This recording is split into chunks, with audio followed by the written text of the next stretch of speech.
जय हिंद भाई सभी को। आशा करता हूँ आप स्वस्थ होंगे और अपनी तैयारी अच्छे ढंग से कर रहे होंगे। मैं विकास यादव, दिल्ली पुलिस सिलेक्टेड। आपको आप अपने कमेंट कर रहे थे कि भैया मैथ की स्ट्रेटेजी बता दीजिए, मेरा मैथ बहुत ही वीक है, कैसे उसको स्ट्रांग करें।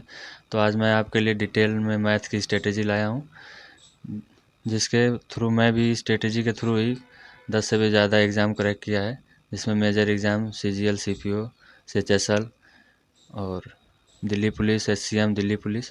तो आपको बताऊंगा कि मैथ की स्ट्रेटेजी क्या होने वाली है, कैसे आपको मैथ पढ़ना है। जो बच्चा बिल्कुल फ्रेशर है, जीरो से पढ़ना चाहता है, उसके लिए भी, जो रिपीटर्स हैं उनके लिए भी। तो चलिए बिना देरी के वीडियो स्टार्ट करते हैं। तो सबसे पहले मैथ में आपको क्या करना है कि जो बच्चे, जैसे कितने कमेंट कर रहे हैं भैया कि मैं 12th पास आउट हूँ, मैं कुछ नहीं जानता, तो मुझे शुरू से बता दीजिए।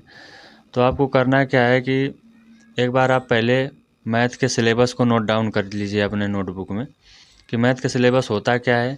क्योंकि 12th तक जो मैथ थी वो टेक्निकल मैथ है। अब वहाँ से आप SSC के फील्ड में आएंगे या फिर किसी भी गवर्नमेंट एग्ज़ाम के फील्ड में आएंगे तो वहाँ की मैथ पूरी अलग है। मैथ में 2 सेक्शन होते हैं, अरिथमेटिक मैथ होता है, एडवांस मैथ होता है। तो दिल्ली पुलिस के लिए आपको अरिथमेटिक मैथ पे फोकस करना है। एडवांस मैथ में एक चैप्टर आएगा, उसको मैं भी बता दूंगा कि कैसे कवर करना है उसको। तो जो भी भाई कहीं से भी बैच लेके अपना मैथ कवर कर रहे हैं तो वो अपना वहाँ से पढ़ते रहें। किसी भी चैनल से, किसी भी टीचर से पढ़ रहे हैं, आप पढ़ रहे होंगे, वहाँ से आपको समझ में आ रहा होगा, तभी आप वहाँ पढ़ रहे हो। और मेरे बताने से ये नहीं है कि मैं वहाँ छोड़ के वहाँ पढ़ लूँ।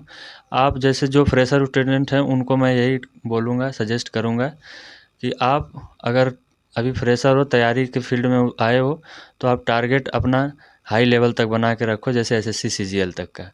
क्योंकि आप अगर SSC CGL या फिर CPO का एक बार तैयारी आपका अच्छे ढंग से हो जाती है तो आपके जो मेजर एग्ज़ाम्स हैं वो सब इसमें कवर हो जाएंगे, कुछ भी आपको एक्स्ट्रा करने की ज़रूरत नहीं पड़ी।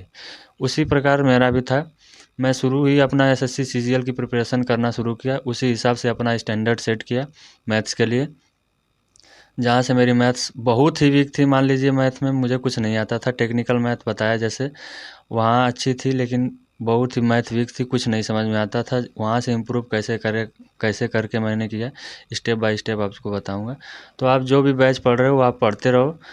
आपको करना क्या है कि वहाँ से पूरा सिलेबस कंप्लीट करना है, A to Z पूरा जितना पढ़ाया जा रहा है आपको वहाँ क्लास करिए, उनका प्रॉपर सीट को बनाइए और जितना वो बोलते हैं आप उतना करते जाइए। और दिल्ली पुलिस के लिए आपको बता दूं कि मेजरली 17 से 18 क्वेश्चंस आते हैं, जो मैं आपको लिख के भी लाया हूं कि आपको अच्छी तरीके से पढ़ा पाऊँ। दिल्ली पुलिस में क्या होता है कि 15 मैथ्स के क्वेश्चन आते हैं, जो आप तैयारी अगर कर रहे हैं अच्छे से तो आप अच्छे से 15 में से 15 ला दोगे। क्योंकि वैसा नहीं है कि आप 15 में से 10 लाओ फिर, या फिर 8 लाओ, 9 लाओ। तो अगर आपको सिलेक्शन लेना है तो टारगेट अपना 15 में 15, टारगेट नहीं, स्कोर भी करना होगा। 15 में 15, 13, 14, 15 आपको स्कोर करना ही पड़ेगा। क्योंकि कंपटीशन का लेवल देख रहे हो आप किस कदर बढ़ चुका है। तो आप अगर सोचो कि मैथ को दरकिनार करके सिलेक्शन ले ले तो ऐसा संभव नहीं है। मैथ आपका 15 क्वेश्चन मतलब 15% आपका उसमें रखती है, तो आपको मैथ अच्छे ढंग से करना ही होगा। तो मेजरली जो चैप्टर हैं आपको मैं बता देता हूँ एक बार कि शुरू आपको कहाँ से करने हैं। तो जैसे आप परसेंटेज से शुरू कर सकते हो। आप परसेंटेज का, मैं जैसे पिछले दो वैकेंसी 2017 2020 का एनालिसिस करके आया हूँ, उसके बेसिस पे आपको बताऊंगा 2017, 20 और 23। तो 2017 में क्या हुआ था कि परसेंटेज पे आपके 10 सवाल मात्र आए थे, जो कि 2020 में टोटली चेंज हुआ। लगभग 39 शिफ्ट में एग्ज़ाम हुआ और उसमें 75 से 76 सवाल आए। तो परसेंटेज का काफ़ी इसमें स्कोप बढ़ चुका था। तो आप परसेंटेज पे ज़्यादा ध्यान देना। जिसमें क्वेश्चन आते हैं इजी टू मॉडरेट क्वेश्चन आएंगे, आप इजीली उसमें टाइप वाइज बस कवर करते जाओ अपने सिलेबस से, और वहाँ से आपको इजीली सॉल्व कर लोगे। उसके बाद मैं पूरा डिटेल में बताऊंगा कि आपको सिलेबस कंप्लीट करने के बाद फिर क्या करना है कि आपका स्कोर इम्प्रूव होता चले जाए। नेक्स्ट चैप्टर आपका क्या है, जैसे परसेंटेज कवर कर लिया आपने, तो वहाँ से परसेंटेज में आपको मेन चीज़ें जो हैं, आपको फ्रैक्शंस पूरे टिप्स पे होने चाहिए। क्योंकि फ्रैक्शंस आपको याद होंगे तो आप क्वेश्चंस को हैंडल बहुत अच्छी तरीके से फास्ट करोगे। आप ज़्यादा एक्स वाई जेड मांग के करने की कोई ज़रूरत नहीं पड़ेगी। तो आपको परसेंटेज में इतना फ्रैक्शन पहले आपको पता होना चाहिए, सब वैल्यू टिप्स पे होनी चाहिए। उसके बाद आपको है प्रॉफिट लॉस। प्रॉफिट लॉस का बहुत ही वेटेज है। जैसे 2017 में लगभग 6 से 7 क्वेश्चन आए थे, वहीं 2020 में 60 से 61 क्वेश्चन आए। तो उसके बाद आप 23 में भी यही रेशियो रहा है। तो कंसेप्चुअल और मॉडरेट, जैसे क्या प्रॉफिट लॉस में कंसेप्ट बहुत ज़्यादा हैं।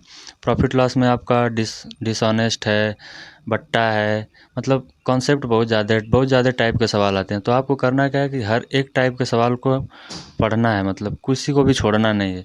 इसमें क्या होगा कि थोड़ा कंसेप्टुअल क्वेश्चन ज़्यादा आएंगे और लेवल जो होगा इसका मॉडरेट होगा, क्योंकि जो दिल्ली पुलिस का एग्ज़ाम है उसमें मैथ में बस 8 से 9 चैप्टर ही ऐसे हैं जो मेजरली पूछे जाते हैं, जो मैं आपको पॉइंट टू पॉइंट बताते चल रहा हूँ। उसके बाद आते हैं एवरेज पे।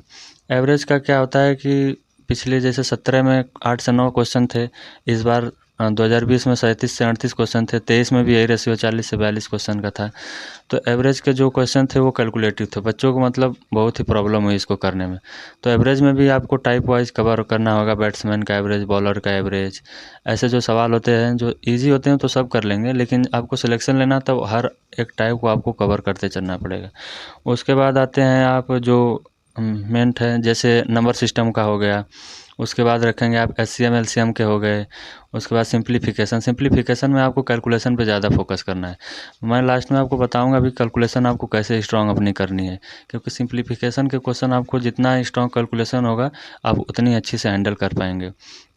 उसके बाद रेशियो प्रोपोर्शन हो गया। रेशियो प्रोपोर्शन भी इजी चैप्टर है, इससे भी क्वेश्चन 2 से 3 क्वेश्चन आपको आराम से देखने को मिलेंगे। टाइम एंड वर्क हो गया। टाइम एंड वर्क से आपको लगभग 1 से 2 क्वेश्चन मिलेंगे, तो आपको इसको फोकस करना है। इसी तरह टाइम, स्पीड एंड डिस्टेंस और रेलगाड़ी वाले क्वेश्चन हैं, वो भी आपको 1 से 2 क्वेश्चन आपको मिलेंगे। बोट स्ट्रीम से एक आध सवाल मिल सकते हैं, नहीं भी मिल सकते हैं, लेकिन आपको पढ़ना सब कुछ है। उसके बाद मेंसुरेशन, जैसे आप आते हैं मेंसुरेशन, जैसे एडवांस मैथ का चैप्टर है, एडवांस मैथ में एक ही चैप्टर पूछा जाता है, वो भी मेंसुरेशन। उसमें मेंसुरेशन में 2 पोर्शन होते हैं, 2D और 3D। तो आपको मतलब दोनों जगह से क्वेश्चन देखने को मिलेगा, 2D मेंसुरेशन से भी, 3D मेंसुरेशन से भी। बेसिकली आपको क्या करना है कि हर एक टाइप को इसमें कवर करना है। ज़्यादातर मेंसुरेशन आपका डिपेंड है टोटली फार्मूला पे। तो आपको करना क्या है कि आपको जैसे क्यूब से शुरू करके आप इजीली पूरे फार्मूला जो है एक एक जगह रख लीजिए, और फार्मूले को जब तक मेंसुरेशन पढ़ते हैं आप बार बार रिवाइज करिए। जब तक आपको फार्मूला नहीं होगा याद, आप मेंसुरेशन के क्वेश्चन नहीं बना पाओगे। तो मेंसुरेशन में मेन चीज़ होता है फार्मूला, आपको सभी फार्मूले याद होने चाहिए। उसके बाद जो मेजर क्वेश्चन आते हैं वो बस वॉल्यूम इक्वेट करने पे आते हैं। वॉल्यूम इक्वेट किया, total surface area, curve surface area, ऐसे ही इजीली हो जाते हैं। बस डर कहाँ रहता है बच्चों को कि मुझसे मेंसुरेशन नहीं हो पाएगा, एडवांस चैप्टर का है, बहुत ही अगुआ इसको बना के रखा है। जो पिछले 2017 और 20 की वैकेंसी भी थी, इस बार भी थी, बच्चे स्किप करके क्वेश्चन आ रहे हैं, उनसे नहीं हो पा रहा है। अगर आप 1-2 क्वेश्चन आ रहा है मेंसुरेशन का, अगर उसको आप स्किप करोगे तो सिलेक्शन कैसे लोगे मेरे भाई? सिलेक्शन अगर लेना है तो आपको तो हर चीज़ अच्छे से करनी पड़ेगी ना, क्योंकि जीएस में आप टोटली स्कोर नहीं कर पाओगे। तो मैथ एक ऐसा पोर्शन है आप जिसमें 15 में 15 पूरे आसानी से ला सकते हो। तो मेंसुरेशन को स्किप नहीं करना है, आपको फार्मूला पूरा याद करना है। अगर आप छोड़ दिए, याद ये कर दिए कि एक चैप्टर से कुछ नहीं हुआ, आप बहुत पीछे चले जाओगे सिलेक्शन से। इसमें लैंग्वेज बहुत बड़ी बड़ी आती है, लेकिन कॉन्सेप्ट बहुत ईजी आता है, तो आपको लैंग्वेज से घबराना नहीं है। उसके बाद एसआई सीआई से क्वेश्चन आते हैं। एसआई से क्वेश्चन ज़्यादा आता है, एसआई को बहुत ईजी है, आप कवर कर लोगे। सीआई में क्या होता है कि थोड़ा कैलकुलेटिव क्वेश्चन आता है। सीआई से बच्चों को डर भी लगता है कि क्या चक्रवृद्धि ब्याज आ गया, कंपाउंड इंटरेस्ट, कैसे 2 साल में ऐसे, 3 साल में इतना कंपाउंड हो रहा है, फिर क्या है, कैसे इसको बांटेंगे। तो थोड़ा ये तो कंसेप्चुअल को है ही चैप्टर, लेकिन आपको एक बार बता दें, मैं भी जब पढ़ता था तो मुझे कुछ भी नहीं समझ में आता था कि क्या है, लेकिन एसआई सीआई एक बार अगर आपको समझ में आ गया तो ये मतलब आपको कुछ करने वाला नहीं है। आपको कई फार्मूले हैं, जैसे तरीके हैं सॉल्व करने के। तो जैसे मैं सीजीएल की तैयारी करता हूँ, तो मुझे 5 से 6 एक सवाल को सॉल्व करने के तरीके पते होते हैं। तो किस सवाल में कैसा लगेगा, ये कि टोटली कैसे आपको आएगा, टोटली आपको प्रैक्टिस पे डिपेंड है।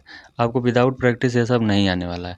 तो वही, आपको डर के भागना नहीं है, यहाँ पे हर एक चीज़ें आपको प्रैक्टिस करते हुए चलनी है, जैसा आपको अपने बैच में पढ़ाया जा रहा है। अगर आप कहीं से नहीं पढ़ रहे हो तो भी बताऊँगा कि आप कहाँ से पढ़ोगे, अच्छे ढंग से कवर कर लोगे। उसके बाद आपको कौन सा चैप्टर पे ध्यान नहीं देना है वो देखते हैं। पार्टनरशिप पे आपको ध्यान नहीं देना है, उसको ज़्यादा क्वेश्चन है, करना सब है लेकिन उसको उतना इंपॉर्टेंस नहीं देनी है। मिक्सचर एंड एलिगेशन, मिश्रण पे नहीं ध्यान देना है। पाइप एंड टैंक, एक आध सवाल आ गया तो आ गया, नहीं आएगा उस पर ज़्यादा ध्यान नहीं देना। अलजेब्रा पे भी ध्यान नहीं देना है आपको बस, लेकिन एक बार गो थ्रू जैसे पढ़ाया जा रहा है आपको उसे गो थ्रू तो होना है। फार्मूला आपको कंसेप्ट पूरे पता होने चाहिए, लेकिन फोकस आपको जो मेन चीज़ें 7 8 से 10 चैप्टर शुरू में बताया उस पर ही आपको फोकस करना है। और उसके बाद जो मैथ का लेवल है वो धीरे धीरे आपको देखेंगे तो अपग्रेड होता चला गया है।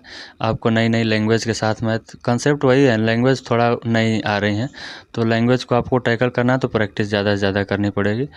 अब और जैसे बताता हूँ आपको 15 लाने का जो बेस्ट तरीका है वो क्या रहेगा। कंसेप्ट आप तो कहीं से भी कवर कर लिए, किसी के बैच से कर लिए।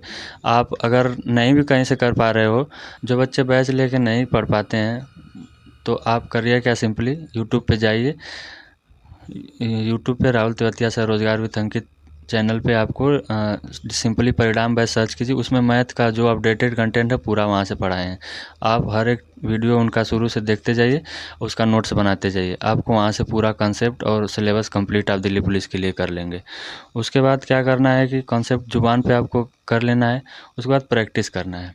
आपको प्रैक्टिस कैसे करना है, चैप्टर वाइज प्रैक्टिस करना है। जैसे आपने परसेंटेज पढ़ा, उसका प्रैक्टिस आप जाओ किसी भी प्लेटफॉर्म पे अपना जाओ, आप वहाँ से प्रैक्टिस कर लो। उसके लिए आपको बुक्स भी लानी पड़ेंगी, तो बहुत सारी बुक्स है मार्केट में प्रैक्टिस के लिए।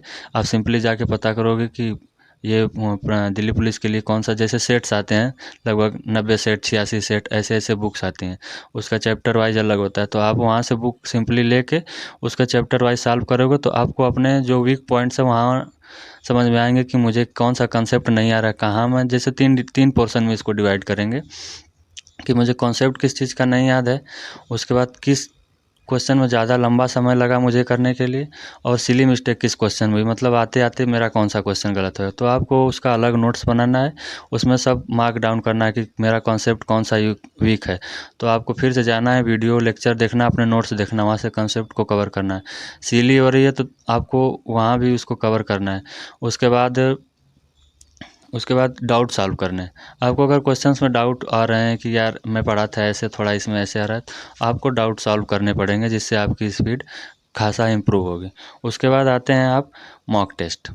मॉक टेस्ट आपका मतलब आखिरी तैयारी का मतलब चेक करने का, आप आखिरी और सबसे इम्पॉर्टेंट यही फेज़ है मॉक टेस्ट देना। आप क्या करो कि जैसे मैथ का आप सिलेबस कंप्लीट कर चुके हो, तो आप चैप्टर वाइज जब चैप्टर पढ़ रहे हो तब भी आप सेक्शनल मॉक दे सकते हो। जैसे चैप्टर वाइज मॉक टेस्ट आता है, आप प्रीवियस ईयर कर सकते हो, वो बताया उसी तरह ये चैप्टर वाइज वहाँ पे मार्क दोगे। अपना परसेंटाइल चेक करो, वहाँ से रैंक चेक करो, कितने क्वेश्चन बने, कितने टाइम में बने, वहाँ से आपको एक्यूरेट पता चलेगा। तो वहाँ आपको क्या करना है, अपने वीक पॉइंट्स नोट डाउन करने हैं, किस क्वेश्चन में कहाँ फंसा और कौन सा कंसेप्ट मेरा वीक है, तो वहाँ पे आपको फोकस करना है। मॉक टेस्ट का देना ही अपने आप में नहीं, मॉक टेस्ट का एनालिसिस बहुत ही ज़रूरी है। जो काफ़ी बच्चों को एनालिसिस करना नहीं आता है, मॉक दिए इतना नंबर आ गया, ठीक है इतने पे मेरिट गई थी, सिलेक्शन हो जाएगा, ऐसा नहीं करना है। मॉक में क्या होता है कि आपको वेरिएंस देखने को मिलेगा। आप कभी ज़्यादा स्कोर करोगे, कभी आप बहुत ही कम स्कोर करोगे, तो आप होपलेस हो जाओगे कि मुझसे नहीं हो पाएगा, मैं दिल्ली पुलिस में नहीं जा पाऊँगा, मेरे साथ क्या हो रहा है, अब मैथ में कहाँ से पढ़ूँ, आप उलझन में आ जाओगे। तो इतना घबराना नहीं है, क्योंकि सबके साथ होता है ये। तो आपको करना है क्या, सिंपली आपको मॉक टेस्ट देते रहना है, लेकिन आपको उसका एनालिसिस करते वक्त आपको 3 चीज़ें ध्यान में रखनी है। एक क्या है, एनालिसिस करते वक्त आपको अपनी कमी को पहचानना है कि मेरी कमी कहाँ है। मतलब वही सेम चीज़ें हैं, आपको कमी अपनी पहचाननी है, आपको कौन से क्वेश्चन में डाउट होगा उसको नोट डाउन करना है, उसको फिर से अपने कॉन्सेप्ट को क्लियर करने के बाद उसको फिर से बनाना है, उसको छोड़ना नहीं है, ठीक है। उसके बाद आप क्या करोगे, जैसे सिलेबस कंप्लीट कर लिया, मॉक टेस्ट दे लिया, तो आपको करना क्या है, जैसे डेली अब क्या करते हो कि एक क्लास, जैसे किसी का वीडियो लेक्चर देख रहे हो, तो एक क्लास आप देखे 1 घंटे का वीडियो लेक्चर, उसकी वर्कशीट बनाए, उसके बाद आप 1 से 1.5 घंटा उसकी प्रैक्टिस करो। आप में मैथ को आपको डेली कितना देना है, लगभग 2 से 3 घंटे, आपका मैथ इसने में स्ट्रांग हो जाएगा। आप एक लेक्चर देखो, उसका वर्कशीट बनाओ, उसके बाद उसके क्वेश्चंस प्रैक्टिस करो, और जो नहीं आ रहा है उसको फिर से अपने सॉल्व करते रहो देख के। उसके बाद सबसे मेन चीज़ आते हैं कैलकुलेशन पे। कैलकुलेशन आपको स्ट्रांग करने, क्योंकि सिंप्लीफिकेशन में भी बताया मैं, हर एक चैप्टर में कैलकुलेशन, अगर कैलकुलेटिव क्वेश्चन आएगा, जितना आपका कैलकुलेशन अच्छा होगा उतनी जल्दी जल्दी टैकल करके बाकी सब्जेक्ट में अपना समय दे सकते हो। तो कैलकुलेशन आपको सबसे पहले इम्प्रूव करने के लिए करना क्या है कि 1 to 20 तक टेबल तो आपको याद होना चाहिए, क्योंकि आप एग्ज़ाम में जाते हो तो इतना एग्ज़ाम का प्रेशर होता है, अगर वहाँ 18 का टेबल वो भी भूल जाते हो आप। ये रियल बात है, अब भी हमारे साथ भी होता है, आप ही के साथ नहीं होगा। उसके बाद आपको 1 से 50 तक स्क्वायर याद करने हैं। आप कहोगे भैया ये क्या बता रहे हो। आपको अगर सबसे आगे निकलना है तो ये चीज़ें करनी होगी जो आपको बहुत एडवांटेज देगी। 1 से 50 तक आपको स्क्वायर याद ही करने होंगे, जो रीजनिंग में भी बहुत आपके हेल्पफुल होंगे। और उसके बाद 1 से 30 तक आपको क्यूब याद करने होंगे। आप कहोगे भैया ये तो नहीं हो पाएगा, करना पड़ेगा मेरे भाई, तभी सिलेक्शन होगा, क्योंकि आप बाकी भीड़ से आगे जाना है। 30 से 35 लाख स्टूडेंट है, उनको कट करके 5 से 6 हज़ार वैकेंसी उसमें सिलेक्शन लेना है, तो कुछ तो करना पड़ेगा। तो आप अगर इतना कर लेते हो तो आपको अच्छा स्कोर हो जाएगा।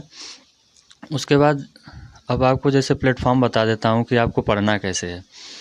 तो देखिए मार्केट में बहुत सारे टीचर हैं, पढ़ाने को पढ़ाएंगे आपको अपने तरीके से, वो उकसाएंगे कि मेरे बैच में पढ़ लो ये। तो सबसे जैसे जो फ्रेशर बेस स्टूडेंट है, जो अपनी प्रिपरेशन कहीं से वो कर रहा है, लेकिन नया स्टूडेंट है, जैसे आप RWA पे अपने दीपक भाटी सर पढ़ाते हैं, वहाँ से पढ़ सकते हो। उसके बाद राहुल तेवतिया सर परिश्रम 2.0 उनका जैसे बैच है, परिश्रम बैच है, परिणाम बैच है, ये दिल्ली पुलिस के लिए ही खास है, तो आप वहाँ से पढ़ सकते हो। उसके बाद आदित्य रंजन सर हैं रैंकर्स गुरुकुल पे, वो भी बहुत अच्छे टीचर हैं SSC के फील्ड में, आप वहाँ से पढ़ सकते हो। गगन प्रताप सर हैं, ये मतलब SSC CGL लेवल से थोड़ा ऊपर पढ़ाते हैं, जिनसे मैं स्वयं पढ़ा हूँ। तो आप करो क्या कि इनसे भी, जैसे अब राकेश यादव सर हैं, और भी बहुत सारे टीचर हैं, लेकिन आपको मेजरली क्या करना है, इन्हीं को फॉलो करना है, जो आपको अपने सिलेक्शन के बहुत ही करीब ले जाएंगे, आपको सिलेबस अपना प्रभावी ढंग से कंप्लीट कराएंगे। तो और भी अगर मुझसे कुछ चीज़ें छूट गई होंगी या फिर मुझे हेजिटेशन थोड़ा आएगा तो उसके लिए सॉरी, अगले वीडियो में इम्प्रूव करूँगा। और कोई भी अगर टॉपिक छूट गया है तो कमेंट करके बता दीजिएगा, वहाँ मैं आपका रिप्लाई दे दूँगा। तब तक के लिए आप अपना सपोर्ट बनाए रखिए, मिलते हैं फिर नेक्स्ट वीडियो में। जय हिंद।